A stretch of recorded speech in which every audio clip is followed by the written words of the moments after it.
ఏలూరు జిల్లా Nuzvid RTC depot జిల్లా collector Vetriselvi ఆకస్మికంగా సందర్శించి తనిఖీలు నిర్వహించారు. ప్రయాణికులకు మెరుగైన సౌకర్యాలు, భద్రత కల్పించాలని ఆర్టీసీ అధికారులను ఆదేశించారు. బస్టాండులో ఆర్ఓ నీరు, అదనపు టాయిలెట్లు, బెంచీలు ఏర్పాటు చేయడం, సీసీ కెమెరాలను పోలీస్ స్టేషన్కు అనుసంధానం చేయడం వంటి చర్యలు చేపడతామని తెలిపారు. సిబ్బంది ప్రవర్తన, షాపుల్లో నాణ్యత, అధిక ధరలపై పర్యవేక్షణ చేయాలని సూచించారు. ప్రయాణికుల అభిప్రాయాలను IVRS ద్వారా సేకరిస్తున్నామని పేర్కొన్నారు. కలెక్టర్ వెంట నూజివీడు సబ్ కలెక్టర్ బొల్లిపల్లి వినూత్న, జిల్లా పరిషత్ CEO శ్రీహరి, DSP ప్రసాద్ పాల్గొన్నారు.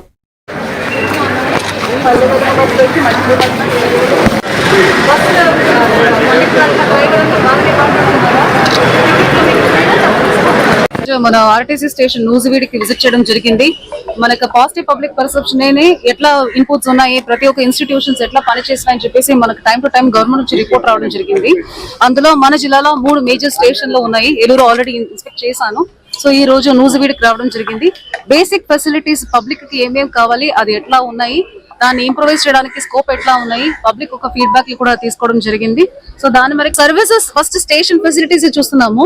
సర్వీసెస్ కావాలంటే ఇంకా అదనంగా బస్సెస్ కావాలి. సో దానికి కూడా ఆల్రెడీ గవర్నమెంట్ ఎస్టిమేషన్స్ ఎన్ని బస్సెస్ కావాలి, ఏ రూట్లు ఎక్కువ అడుగుతున్నారో కూడా మన డిపార్ట్మెంట్ పరంగా వాళ్ళు ఆల్రెడీ వర్కౌట్ చేసి పంపించడం జరిగింది. సో దాని వరకు ఏమైనా మనకు బస్సెస్ వస్తే మీరు చెప్పినట్టు ప్రియారిటీస్ చూసుకుని అక్కడ సర్వీసెస్ కూడా ఇవ్వడం జరుగుతుంది. మేడం రాత్రి 10:30 హైదరాబాద్ లాస్ట్ బస్ ఇక్కడ డిపో కంట్రోల్ గారు ఎవరు ఉంటారు మేడం? కొన్ని లైట్స్ స్విచ్ ఆఫ్ చేసేస్తారు, కొన్ని అసాంఘిక లింక్లు ఇచ్చేసి మనం ఎవరో ఒకరు మెయింటైన్ చేస్తున్నారు అన్నది మనకు ఉంటుంది కాబట్టి అది ఏర్పాటు చేస్తాం. మేడం డిపోలో కొంతమంది ఎంప్లాయీస్ అంటే పోస్టింగ్ ఇక్కడ జాబ్ అన్న వేరే సెంటర్ లో జాబ్, వేరే సెంటర్ లో చేస్తే నేను ఒప్పుకుంటాను. పొలిటికల్ ఇన్ఫ్లుయెన్స్ ఉపయోగించి వాళ్ళు అక్కడ ఉద్యోగం చేస్తున్నారు. నువ్వు వి విల్ వెరిఫై ఇట్. ఇప్పుడు వేరే సెంటర్ లో పని చేస్తే పర్వాలేదు, పనికి రావట్లా, ఇక్కడ బోగస్ అటెండెన్స్ ఉన్నాయంటే మీరు చెప్పండి. వేరే సెంటర్ అనేది ఎట్లా ఎక్కడ ఇంపార్టెన్స్ చూసుకొని వాళ్ళు డెసిషన్ తీసుకుంటారు. అదే ఒకసారి వేరే ఏమైనా ఉన్నాయా? స్టేషన్ కంపారిటివ్లీ మీడియా ఇన్పుట్స్ ప్రకారం బాగానే ఉంటుందా?